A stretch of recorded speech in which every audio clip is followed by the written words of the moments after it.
Mail call. Right here. Here I am. It's for Dick. Oh, Fudd.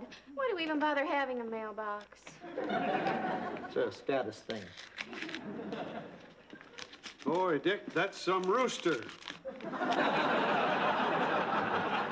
It's a hand, George. Are you sure? It looks more like a rooster. Okay, it's a rooster. You want it? Wow, thanks. Look, Joanna, an original unsigned Dick. Nice rooster.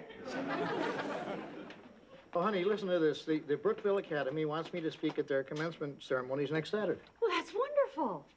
Gee, I don't believe I've ever heard of the Brookville Academy. And listen to their motto, educating tomorrow's leaders. Not followers, mind you, leaders. Why would they want you to speak? You're not important. Stephanie, I'm a successful author and talk show host. Yeah? Maybe somebody lost a bet. Hi-ho, Loudon and Loudon counterpart. Hello, Stephanie. Michael? So, that's some bag you've got there, Michael. It's for you. It's all the little mementos you've given me through the years. I figured you'd want them back now that we're apart, Phil. Number one lover? I didn't give you that. Right, I bought it for myself. It was on sale. Well, it would be silly for you to keep these things. After all, we mean nothing to each other anymore, right? Right.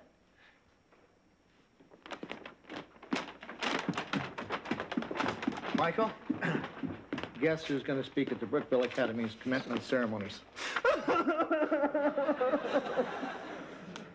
I am.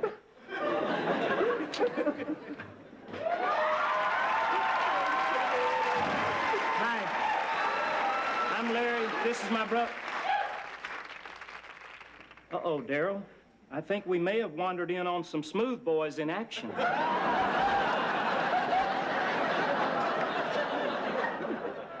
What can I do for you guys? We've come to remind you about our dinner party this Saturday. Also, to tell you to dress casual. Although Darryl does have strong feelings about people who wear culottes to dinner. Oh, Larry, I'm sorry we can't make it this Saturday. Dick has a speaking engagement. As I recall, when we made these dinner plans 4 months ago, you promised to be there. We should have known you were just slipping us the old rubber possum. Come on, Darryl. Guys, wait. What if Joanna went alone? What? I guess that would be okay. I don't think so, Darryl. Even though Miss Joanna will be coming unescorted, she's still a married woman. Larry, you know I'd love to go, but Dick needs me at the graduation to look on adoringly as he speaks. Hey, Jojo, what if I go with you? I don't have a life. And the unemployment office said I should never turn down a free meal. What do you say, Miss Joanna? We'll be serving most of your favorite vertebrates. Then how could I say no? Great. Darryl, why don't you watch TV so I can discuss the dinner menu? They may have food allergies. We don't want their throats to swell shut. You know, Lar, I do seem to have a slight reaction to jumbo shrimp. Although regular shrimp doesn't affect me. And clams, well, don't get me started. Actually, that was just a clever ruse so I could explain my desperate need for company. See, even though my brothers are more fun than a barrel of Jan Murray's, they're just not deep thinkers. They'd rather spend their time making teeth mosaics than discussing anything of relevance. Kids today, you know, if they're not watching MTV, they're making tooth art.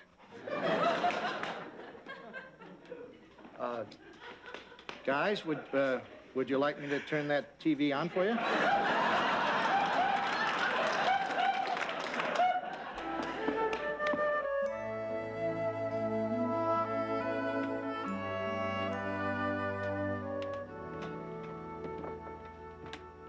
So, Joanna, do you find this inspiring? As you leave these hallowed halls and go forth... I don't want to hear it. Because of you, I may have to eat beetle tonight. I understand it tastes like chicken. Honey, would you stop worrying? You'll have a great time. All you have to do is believe in yourself. And if you believe in yourself, you can climb any mountain, ford any stream, follow any... What the hell are you talking about? Well, that's from my speech. Were you inspired? Yeah, to get a gun. Salutations, Dick. And date. Are you ready for a scrumptious dinner of God knows what? Ready as I'll ever be. Been coating my stomach since this morning. Now, listen up, Michael. I want Joanna home at a decent hour. And I don't want her walking in here with her blouse misbuttoned. Don't worry, sir. I'll have your spouse and her blouse in the house by 11.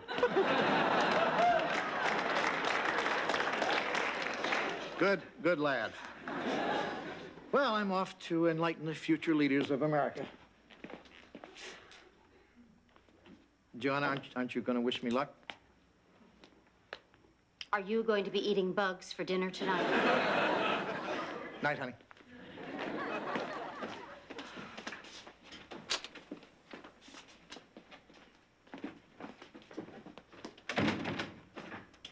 Don't you have a home?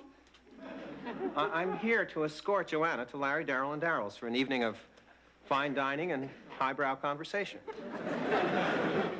You ready? We better get there before our dinner slithers off or wobbles off. Good night, Stephanie. Watch out for him. He likes to touch your thigh when he's shifting. I'll sit in the back.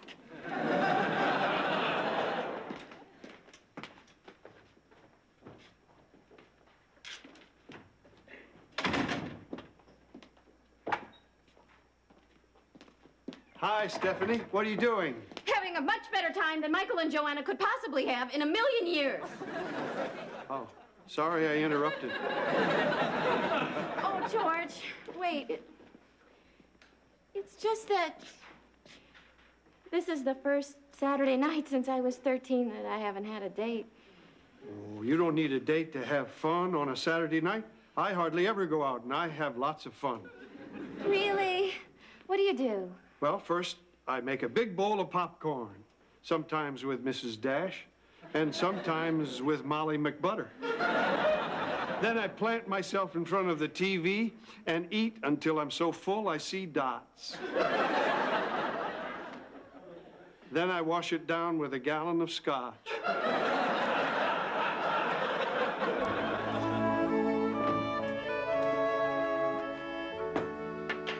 Darrell, how many times must I tell you the chipmunk fork goes to the right of the salad fork? Our guests have arrived. Darrell, put that joy buzzer away. There'll be no novelty items tonight, and that includes wax lips. Sorry.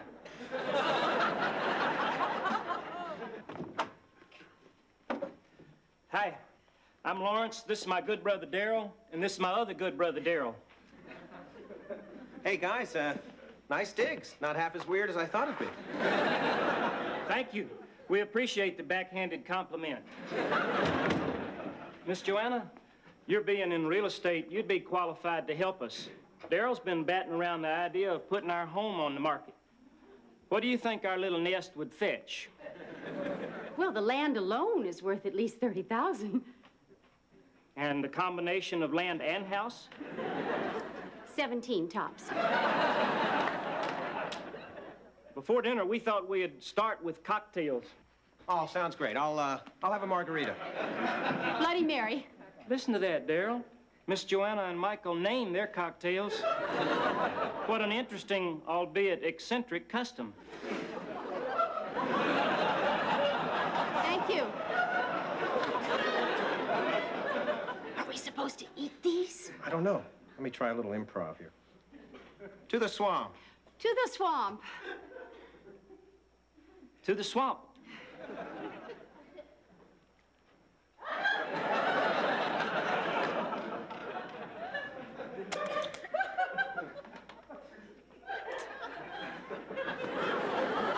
Well, if we're all done with our cocktails, I'll go get the finger sandwiches.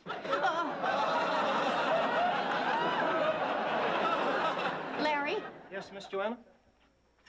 you know what I like doing after cocktails? Holding our hands up to make sure all our fingers are there.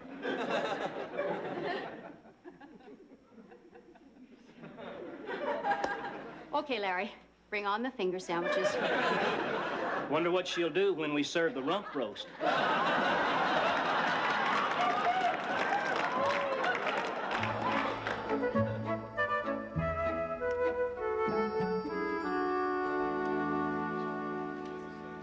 You know, Mr. Loudon, this year's graduates have achieved a higher degree of academic excellence than ever before. It's our hope that your speech will inspire them to even greater heights. Well, you know, this is my first commencement address, so I won't be as polished as, say, Lee Iacocca or Bill Buckley. Oh.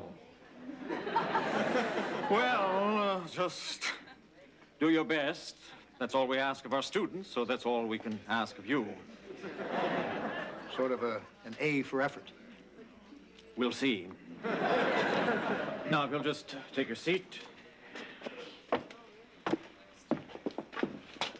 Did you even try to get Iacocca or Buckley? They wanted money. Well, I just hate scraping bottom like this.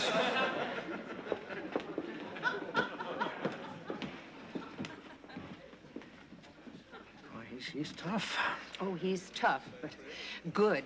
And because of him, 90% of our students end up as heads of major corporations before they're 27. Wow.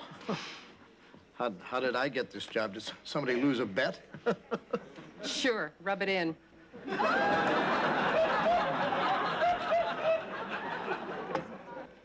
Ladies and gentlemen, good evening and welcome to Brookville Academy. I am Dean Dackman, and it's a great honor for me to introduce to you the graduating class of 1989.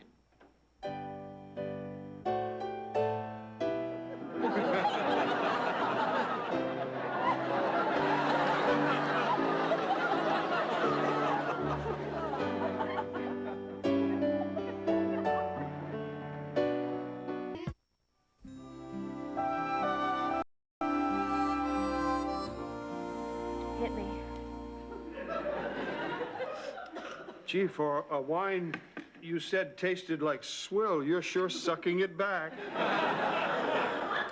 Well, I was too quick to judge. This wine has a personality that's not immediately evident. That's what my mother used to say about me. Oh, look. There's a picture of Michael and me on that picnic in the forest. We had to fire our maitre d' because he placed our blanket on an incline.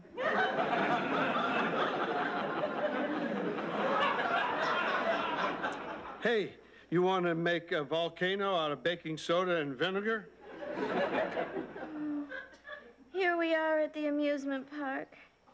They kicked us out because we stayed too long in the House of Mirrors. Oh, and here we are on the rowboat on Lake Winnipesaukee. It started to pour, and Michael had to row the boat ashore. Hallelujah. You know, I'm usually not one to give my opinion unless I'm asked, but you're not acting like the Stephanie I know. You mean I'm usually not a drunken sot? No, you're usually not so pathetic. Wouldn't you feel sorry for yourself if Michael broke up with you? I'd be heartbroken. I suppose, like Pagliacci, I'd hide my deep sorrow behind the mask of the happy handyman. But then I'd be plenty PO'd. I mean, the nerve of that Michael dumping a sweet guy like me. You're right. Michael broke up with me. I should be furious with him. Who do you think you are, you out-of-work clothes horse? I don't need you in that damn rowboat. Oh, you ripped his head off. I'm just getting warmed up.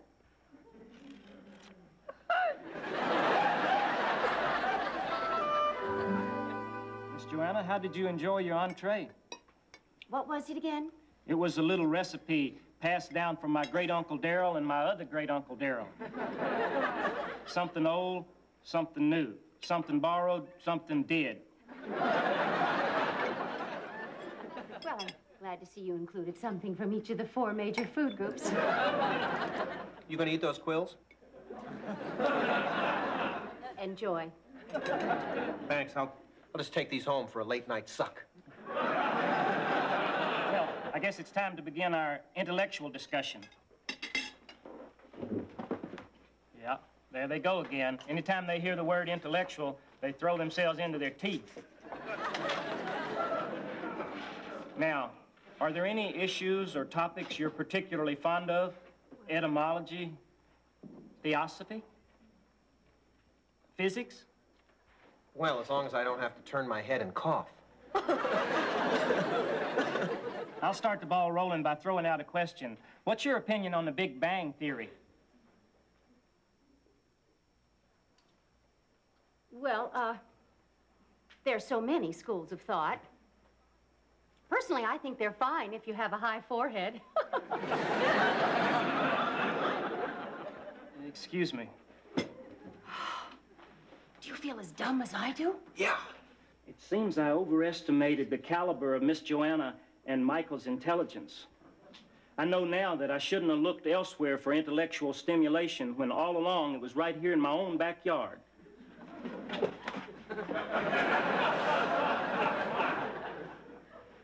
Our problem now is what to do about our guest.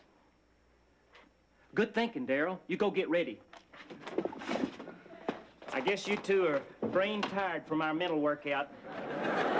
Why don't we take a break? A break is good. My brothers will now entertain you with a musical interlude.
Good luck, Dylan.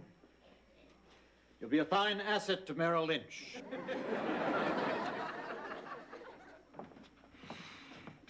And now I would like to introduce our guest speaker, novelist and talk show host, Mr. Richard Loudon. Well, thank you, Dean Dackman. Actually, I'm not a novelist. I write how-to books. But I have created some memorable novel-like characters, like Mr. Spivak, the knowledgeable hardware store owner, or Mrs. Sadakoy, the well-meaning but daffy plumber's assistant. Get on with it. You're losing them. Graduates of Brookville Academy, as you go forth into college, kindergarten, you'll look back on these years,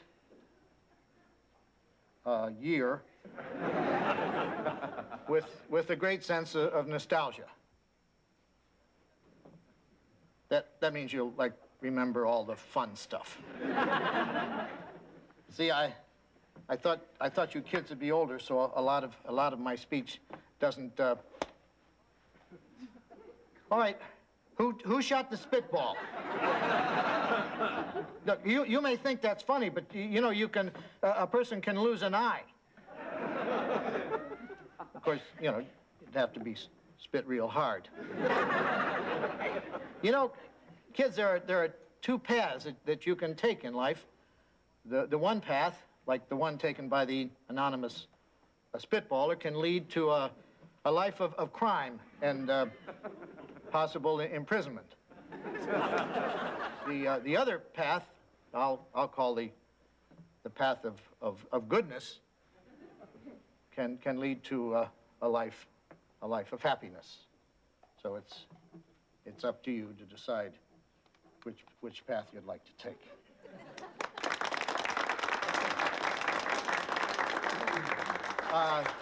Thank you, and that concludes my speech.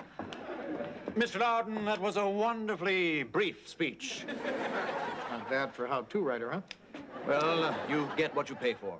Now, since we were all so inspired by Mr. Loudon, I think it only appropriate that he now lead us in the singing of our school song. Dean Dackman, I don't know your school song. Jingle